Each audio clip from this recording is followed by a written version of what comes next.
Hello, I'm Van Siegling, also known as a retired professional bureaucrat. Philately, I am best known for my Harry Potter exhibit, a whole bunch of other things. If you're here for the magic of thematic exhibiting presentation, you need to update your calendar, because that's what I gave 6 months ago at the Collectors Club of Chicago. This actual talk is a consolidation of two talks. One is presenting Biafra, printing, plate flaws and all, and it's also create your own specialized numbering system.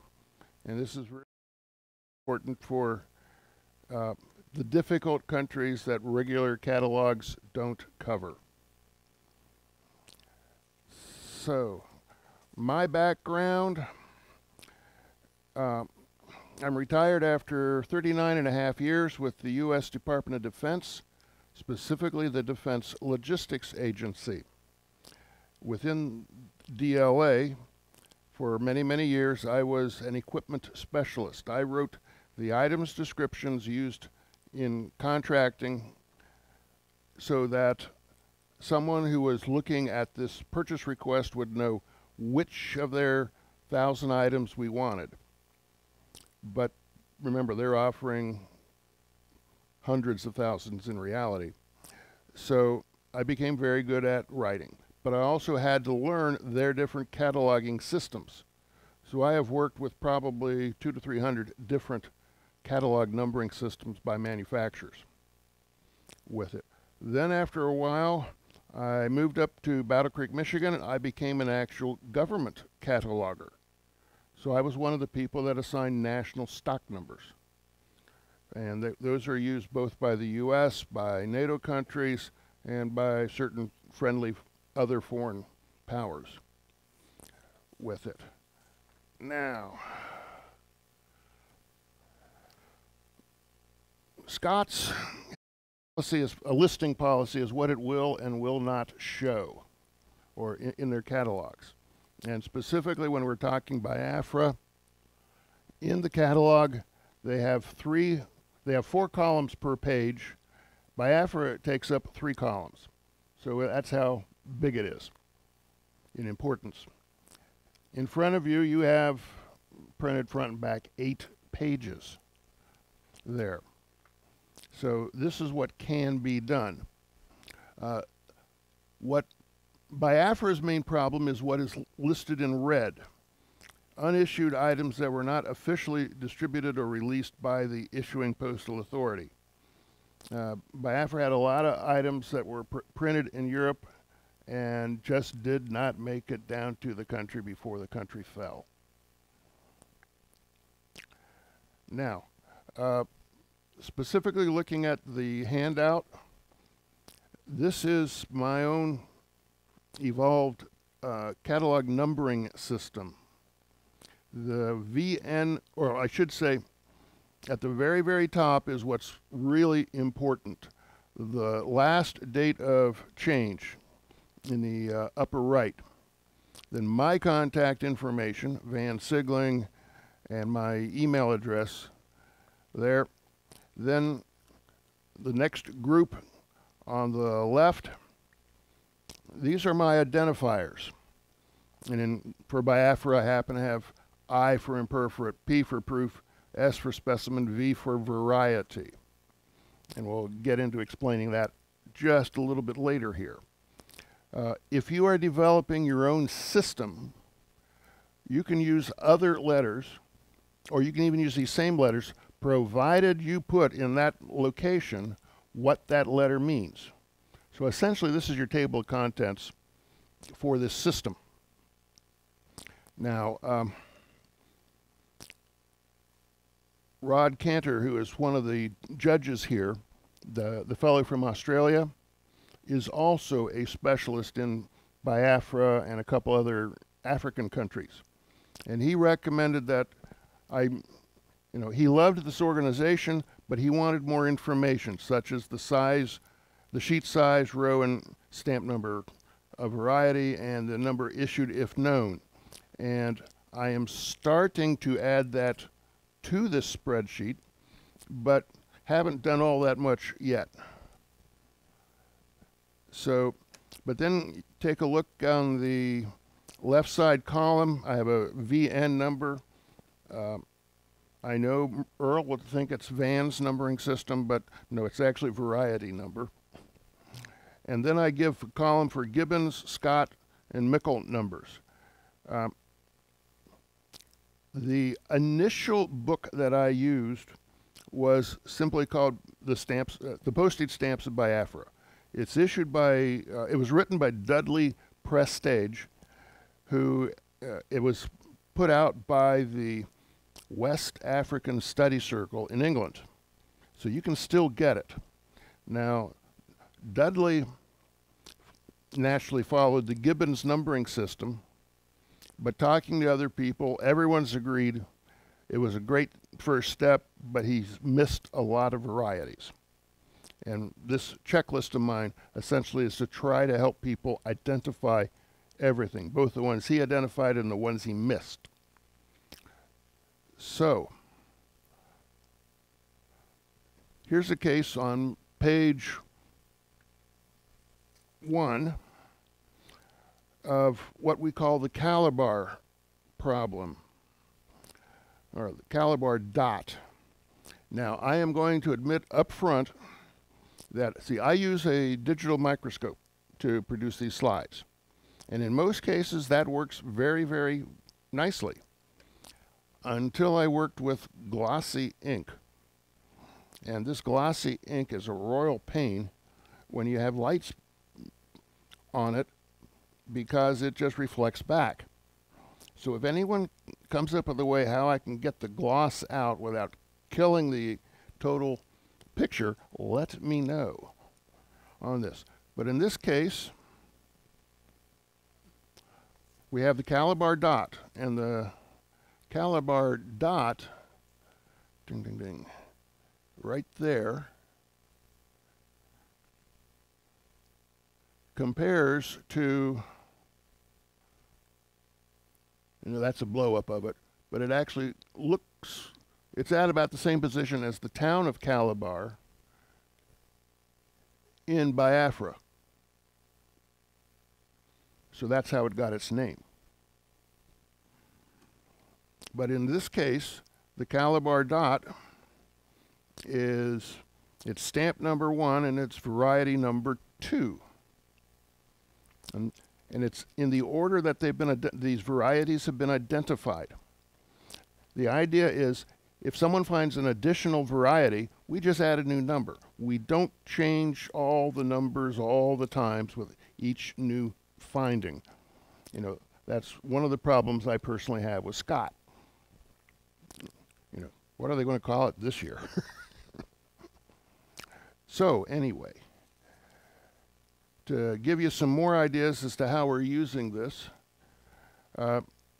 sometimes Biafra, well, a lot of times they overprinted the Nigerian stamps.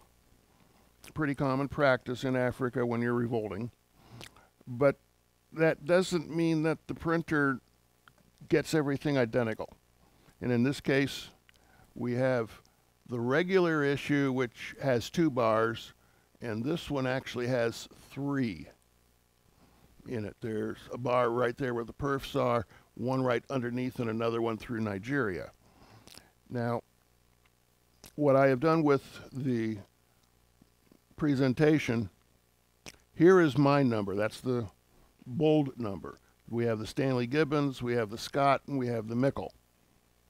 Then over here, I have the variety number, because this is the genuine stamp. It'll always be on the left in the slideshow. And over here on the right is the variety. So that's how this little system of mine works with it. Now, okay, we now go to page 2. And in about the middle of the page, we have number 9. And this is a case where let's be honest, they put the overprint ink on too fast, and then they stacked them and probably put a weight on top. So we have a complete full offset overprint on the reverse. And since it's glossy ink on top of glossy glue, we end up with something like that. But you can see Biafra spelled backwards on the back of the stamp. So, you know, this is a common variety as far as Biafra is concerned. Of course, finding Biafra in the first place is not exactly easy. But once again, this is kind of, I'm trying to show you how we work through on these varieties here. Now, near the top of page 3 is number 15, the Hippopotamus stamp. And I have this one in here more for the Biafra people than anything else, but it's to point out that we have an actual printing date in the selvage. So don't take the selvage off, you know, leave it on. It helps immensely as far as postal history goes. Really, really nice factor.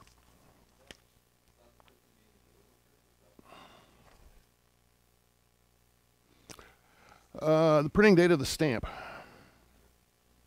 because this would be the 26th of January of '66, and Biafra didn't revolt until '67. So, but anyway, otherwise it's the Nigerian stamp is actually pretty nice looking on it. Now, here's one that you got to be digging in the weeds and looking for the fly spots with it, because as with many people, they take credit for their work and they put their name on it. But every once in a while, something happens even to the name, and it's damaged in the print. And so this is item 16, variant 3. And the T is damaged in his name. Now I know we've identified which column and row. I just haven't put that information in yet. I was a wee bit too busy getting ready for this show, getting other things like my exhibit ready. But anyway, one of those little things to look for, because it does add value as being a true variety. And it's a repetitive variety. It appears on almost every sheet.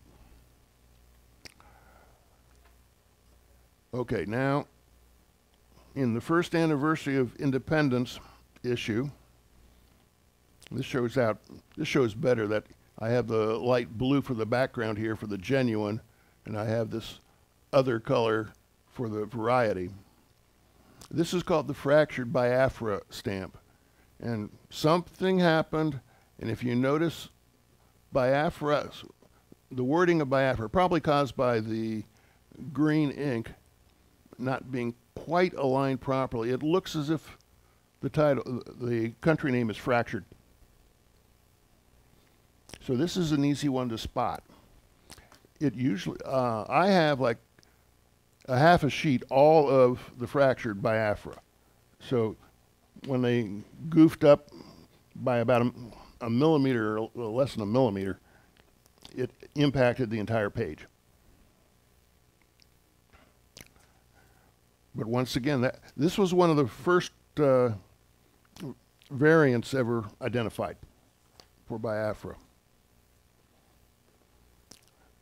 Then, now we go to one that's rather blatant.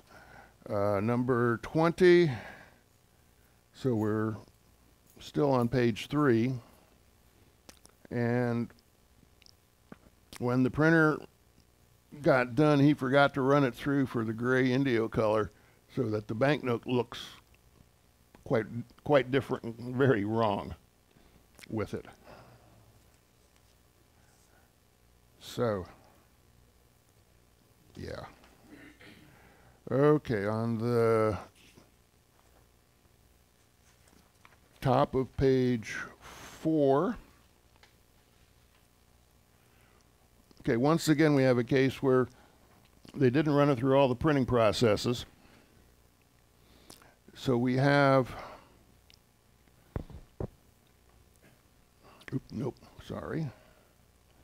a very shiny head from that super glossy black ink.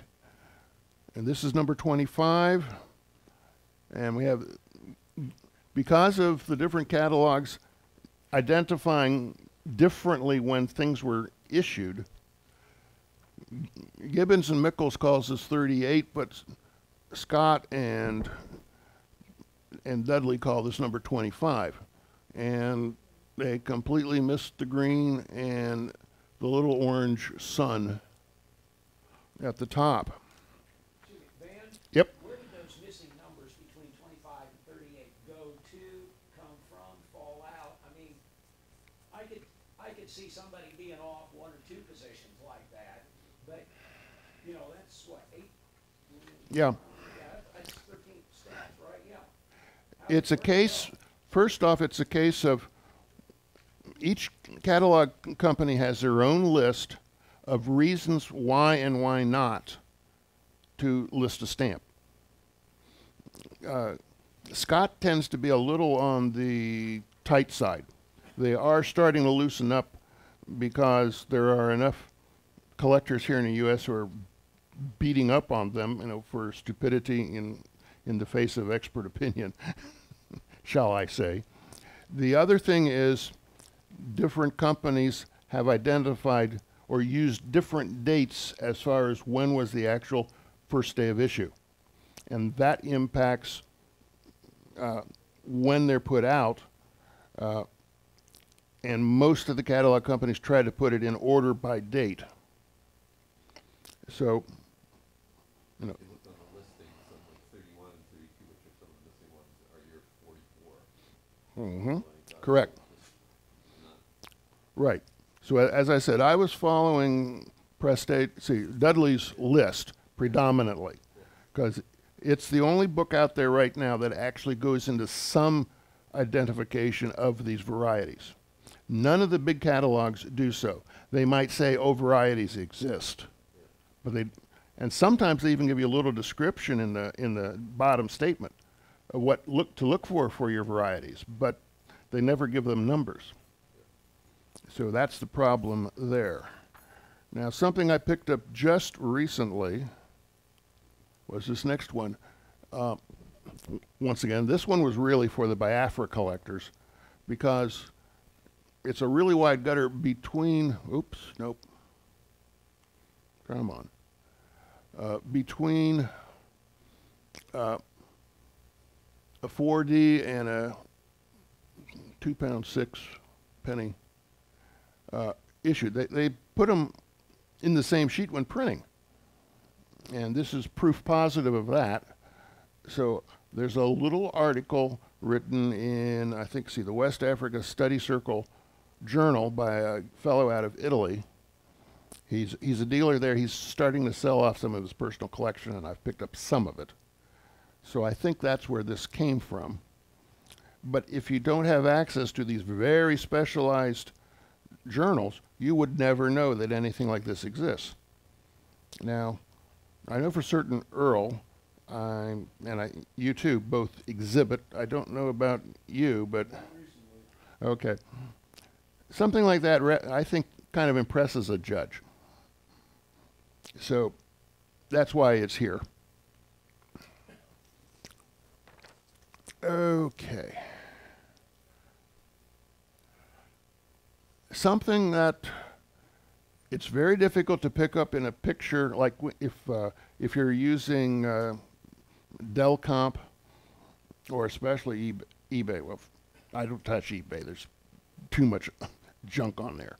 But I'll go to the APS stamp store and I'll go to Delcomp. But in this case, the same basic stamp. In some cases, they perforated it, and I tried to put a different color paper behind it. In some cases, they just simply never perfed it. They're different issues, but different different cataloging firms treated them slightly differently. So if you have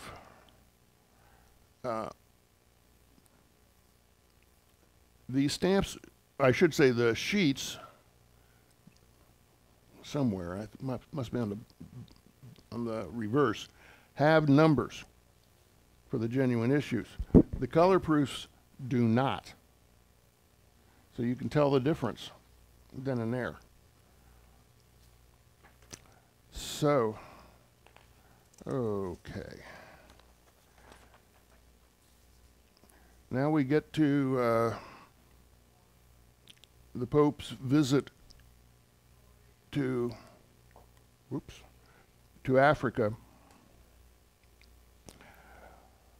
Recently I was able to get these Imperforate color trials, and we are discussing whether these are truly proofs or not. Right now we need to clarify what happened and how do these count, because if you put this, the genuine regular stamp, against this one, with the exception of the perforation, they're identical. You know, the printing, the quality of the original basic print was very, very good. So gives us some heartburn at times. But anyway, here instead of being a V number, it's a P number for proof. And naturally, there's the next one, there's the next one, and there's the final one. I got the whole series. Or these here are actual color variants. Correction. This is a slide where we have slightly different colors. And they're very difficult to determine unless you have examples right in front of you. So, 30.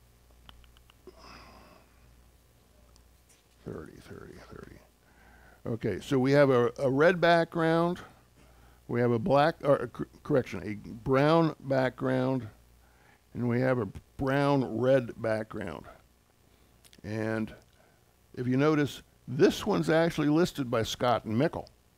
But this one is a rather new find, and you also notice it's imperf.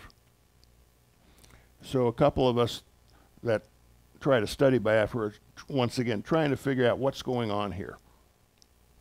We think there might be only one sheet of those ever made, about 50 stamps.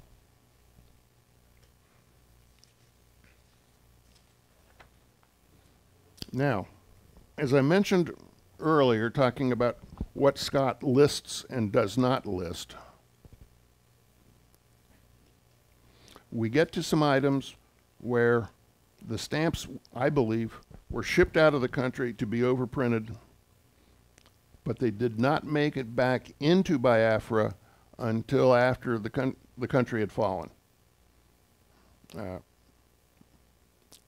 You got to remember that Biafra was southeast Nigeria and was predominantly the Igbo tribe and Christian. The rest of Nigeria was almost any other tribe and Muslim or other local religion. So there wasn't really any reason for them to be together other than geographically. So the main government, which was located in the northern part and was run by the people who were Muslim or at least not Christian, had problems spending money in the southeast in what became Biafra. And the Biafrans didn't like that, so that's one of the reasons they split off.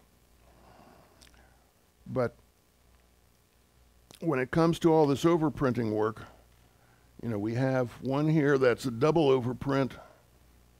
Okay, and They get kind of blurry when they did that.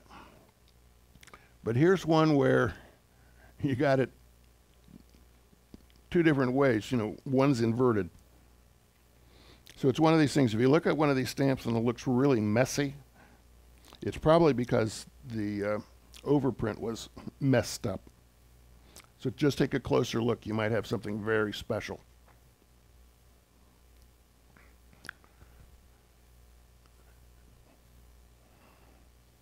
Hold it. 33. Okay. Here we have more of these double surcharges. This is the other stamp in that same little series. We have a double, correct, rats.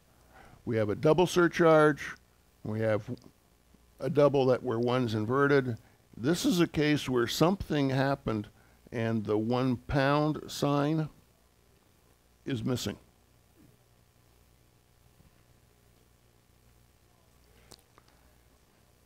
Don't know why they missed that. That makes no sense, but they did. Could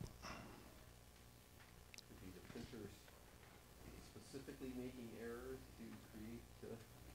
That's a possibility. Yeah, that's a possibility here. So that was not part, that 1 pound was not part of the same overprint process. Correct. That's the one thing we know for certain. Okay. Also, they were printing it separately. Yeah. Okay. So they could print it with different, potentially different values then. So they could have a 1 pound overprint and a 50% overprint. Mhm. Okay. Probably they could switch it depending on what stamp they were running through. Yeah. You know, so. Now here's a case. People who look at, oh rats, I'm getting our buttons mixed up. Okay, if you look at this variety and you have nothing to compare it to, that looks pretty nice and normal. But then when you compare this one over to this one, you suddenly realize this was run through the overprint presses twice. You know, because that is just so much more, it's almost like it's bold type as compared to this.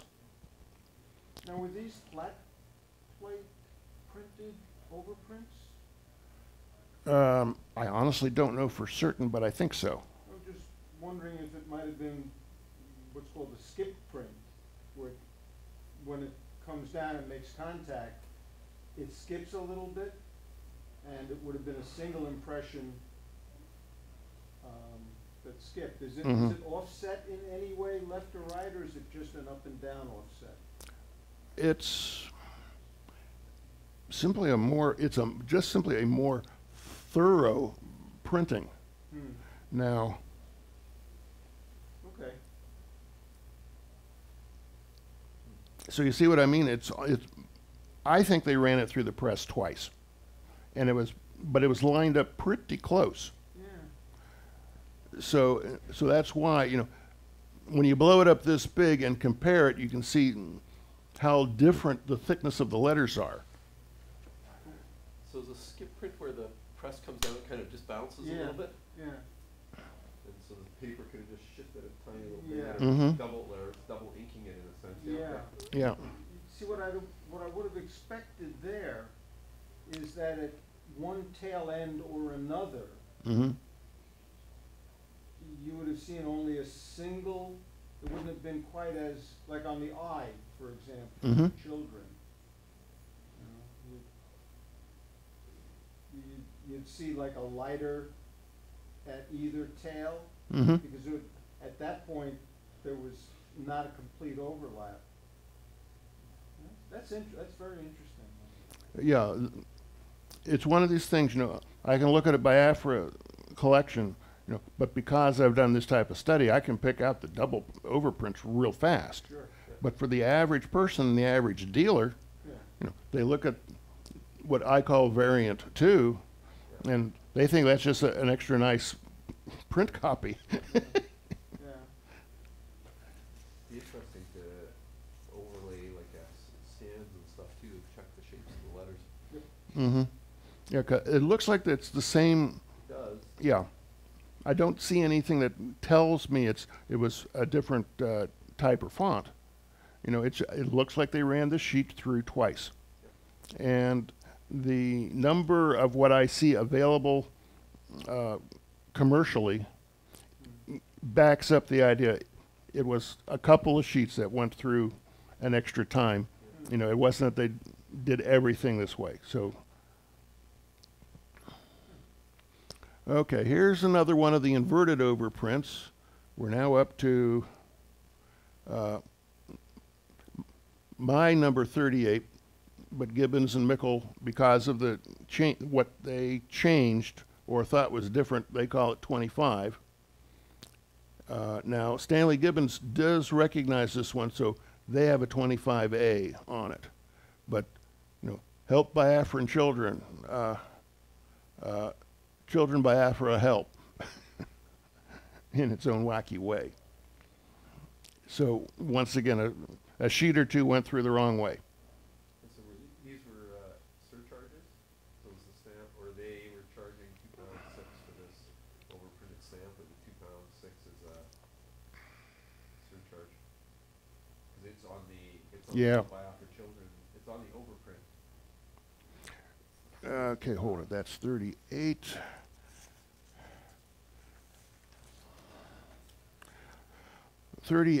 The original value was the £5, and the surcharge, the black overprint was for 2/6. So I'm now on page 6 of my master list. And I think, They were changing the value of the stamp. yeah, yeah.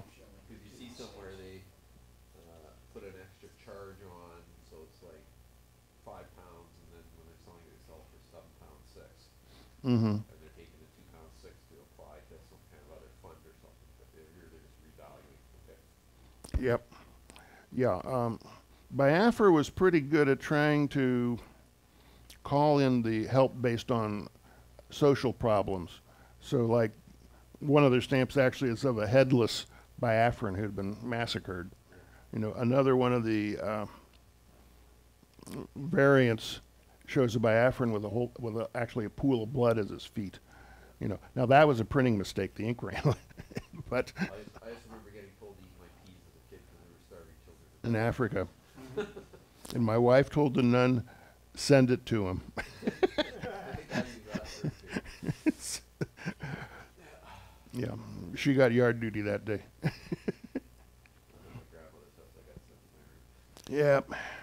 Okay, now this is on the last page, and once again, I have the gloss problem that I'll readily admit to, but here it kind of helps show out the fact that the human rights is upside down, and the overprint as far as the surcharge is in the wrong spot. So, That was interesting. That one's got the plus on it. mm-hmm, So that means they were using that money to fund something, or at least they were wanting to. Once again, Yeah. this is one of the stamps that did not make it to Biafra. Yeah. So these might have been, I'm pretty certain they were done shortly after the fall of Biafra, or before the fall, but the shipment just never made it. So someone then bought it up, and you know, probably, to be honest, the original printer could have easily put these on, trying to simply recoup its costs. Yeah. Because, Pretty significant surcharge too, because you've got 10 shillings or half a pound mm-hmm, on a 9p. mm-hmm, yep, So that was obviously a raise money. yep.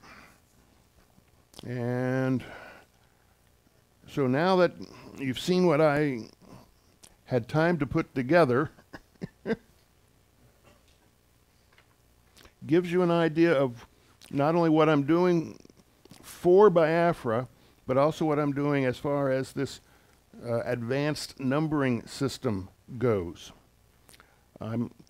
What I'm going to do is get this out to as many Biafran collectors as I can, get their feedback, go through my library, which is becoming rather extensive, and fill out this form and send that out once again for comments and corrections, so that even though it might not be in Scott's or Mickle or Gibbons, we will have a good list eventually. I don't know if it'll ever be complete, probably not, but at least we'll make a good stab at it.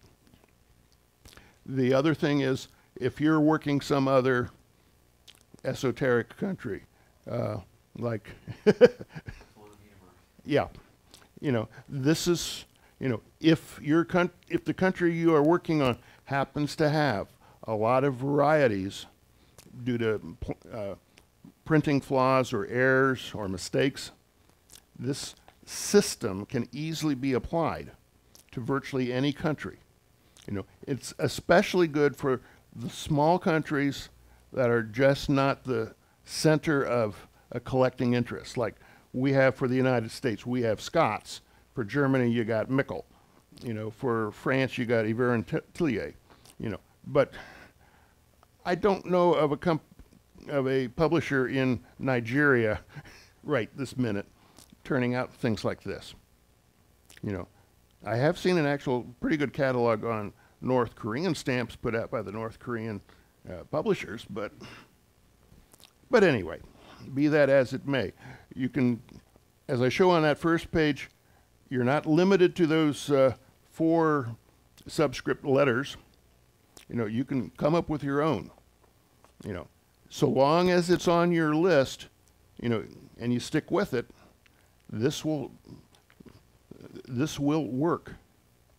Pass it out to all your friends, your exhibiting competitors, let them fill it out or tell you what to add, and you're on your way. So have you done this is this done in Excel? What program have you used to? Is Microsoft? I think so. Yeah. Looks like Excel. Yeah. So, Nice layout, it's easy to read. yeah, that's, you know, I've already had the cataract surgery. Trying to pick out colors when your cataract is that big is hell. And in fact, when I went in to see the surgeon, he said, "Yeah, you know, if you wish, we can wait about a year. You know, your eyes aren't that bad yet."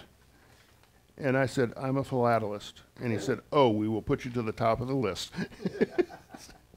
True story. At least you knew what a philatelist meant. Right. So yeah, in this case, it's more the system really than what I'm doing just for Biafra. The system can be used literally anywhere, you know, for someone who is doing truly detailed work. You know, all you got to do is put your own name and email address at the top to get your feedback. So with that, I'm done.